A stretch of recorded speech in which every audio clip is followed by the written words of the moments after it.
Well, good morning, everybody. Happy Friday. We are made it to the end of our first week in a life without attending school.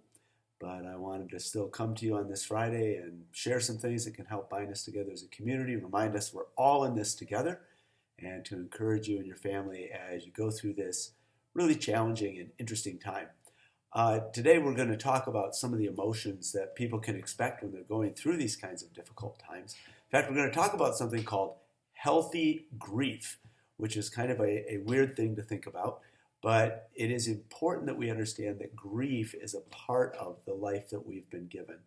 And if we don't go through grief in a healthy way, we can end up internalizing a lot of emotions that can cause us trouble both now and in the future. And so we're going to talk about some of the things you can expect when you're going through grief. Now, why are we talking about grief? A lot of times we think about grief as being something that happens maybe when somebody has passed away or there's been some kind of a tragedy that takes place and we're processing that tragedy in the past. But as it turns out, a lot of what we know about the stages of grief that you may be familiar with comes from a book called On Death and Dying by Elizabeth Kubler-Ross. This is the book right here. And that book, turns out, wasn't so much about what happens when somebody dies as what happens to the people when they are dying, when they are going through the process. What is the grief that takes place? And we can certainly say that this situation is a process. We don't exactly know the end of it yet. We don't know what's going to happen. And those very unknowns put us in a position of having to process what we're going to call grief. Now, if you've spent any time with me, especially older kids, middle school and high school kids, you'll know that as soon as I start talking, I got to get me a piece of paper and a pencil. So today I've got some visual aids for you. I drew the picture already, but what I want to show you how grief works is there's this gap that we all experience, and we all know what it means to have this statement right here. It's really not supposed to be that way. It's not supposed to be like this. And we've all experienced that. We know those times where we have things that happen and we go, it's not supposed to be this way. Now, one of the things, and I won't talk about this too much today, is when we say it's not supposed to be that way, we're almost by definition appealing to there is a way that it's supposed to be. We expect in some way that life ought to be, or it should have turned out, or the things that are not supposed to be this way, well, that's because there's a way it's supposed to be. And in this gap in between, and this drawing, I have a lot more to say about this that I'll share in coming moments, but not today, but in coming videos. This drawing, in between, there's this gap between the way it's not supposed to be, what we're actually experiencing, and the way it's supposed to be. And that's where we process grief. And in grief, we experience a whole series of emotions, all of which are good, all of which are healthy, and all of which need to be processed in their turn, but not necessarily in order. And if you're doing this in a family, not necessarily all at the same time. So, for example, you may understand your own grief from perhaps the death of a loved one or a pet, or maybe some tragedy that's taken place where you can look and recognize some of the feelings that you've had. So what are those feelings? Well, the feelings that people experience with grief are obviously sadness. People go through a period where they feel very sad about what's happened, and sometimes even to the point of being numb, almost having no feelings. People will experience anger. People will be mad, and they won't even necessarily be able to put their finger on why they're mad, but they'll experience some level of anger. People will experience some fear or anxiety. In fact, when we talk about anxiety, and this is another thing that I'll get into a little bit more. In fact, I'm going to do a video over the weekend that'll be, just a warning, it won't be released through the school, a little more faith-based, but dealing with the idea that all anxiety and all fear is a derivative of the fear of death, because death is the ultimate thing that's not supposed to be this way. It's the ultimate expression of we are completely not in control. We're all experiencing a sense of not being in control right now as we go through this COVID crisis. And so anxiety and fear is a normal part of what people go through in grief. Another thing that people experience in grief is periods where they just go through denial as if it's not even happening. It's almost like they can't even access the feeling of what they're experiencing. Another thing is a stage that we call bargaining. And in bargaining, it kind of works like this. We say this to ourselves, well, maybe if I do this, then something will happen in a positive way. One funny example of bargaining and guilt, the sixth box is a sense of guilt and responsibility. There was a Facebook post that my wife showed me that said something like, sometimes I wonder if all this is happening because I didn't forward that message that I received to 10 of my friends, whatever that thing is. Like a sense of maybe if I do this, or maybe if I would have done this, we wouldn't be experiencing this. And then that last box I mentioned is guilt. And in guilt, it's not so much a sense that maybe you think that you caused the COVID outbreak. That would be weird. But for parents right now, one of those experiences of guilt can be, gosh, am I doing it right for my kids now that they're not at school?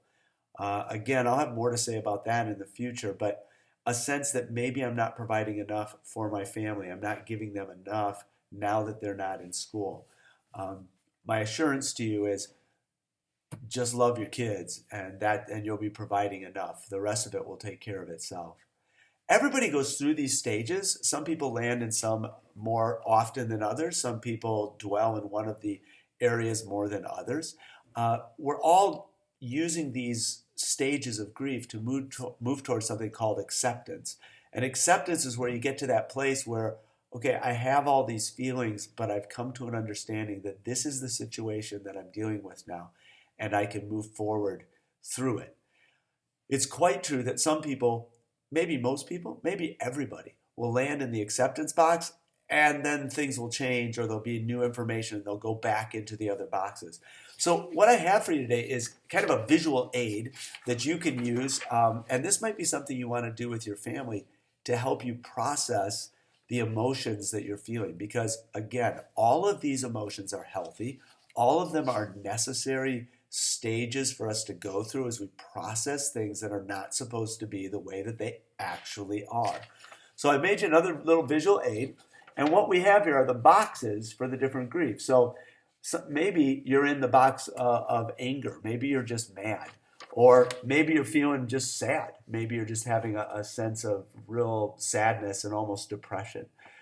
Denial, you're in a stage where you just don't want to talk about it. You want to pretend like it's not there. Fear and anxiety, feeling a lot of worry about what's going to happen next.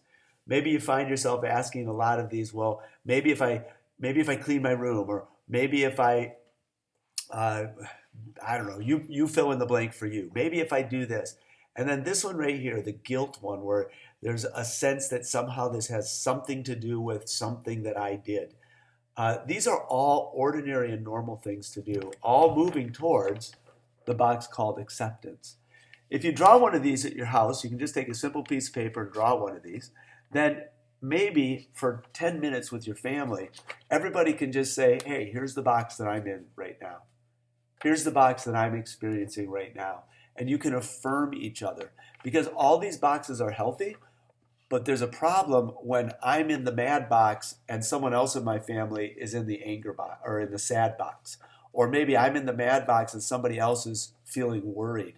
Or maybe somebody's feeling worried and I'm in the denial. I'm just not ready to talk about it. When we can acknowledge that we're in different boxes, then we have an opportunity to talk about it, accept each other's emotions without judgment, without frustration, and we can help each other move through these stages and get to this place called acceptance, all the while understanding that you may be falling back into those boxes at times.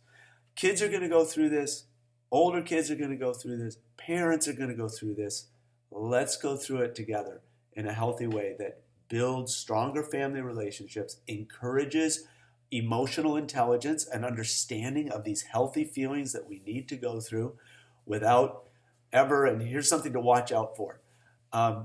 if you got a sixth grader at home, you can ask them this, and they'll know it for sure because we worked on this in our sixth grade groups, and this is true for everybody. And some of the elementary kids may remember this as well. You ask this question: Are emotions, our feelings, good or bad? And the answer is they're neither. Emotions just are. We experience emotion that's real. Sometimes we really are sad, and we should be. Sometimes we're mad, and we should be. Sometimes we're anxious, and we should be. There's nothing wrong with our feelings. And so we have to be careful about ever saying something to the effect of, you shouldn't feel that way. That's not helpful because emotions are something we just experience. Instead, can we process that we do feel this way in a healthy way that leads us to acceptance? So I hope that's a useful tool for you today.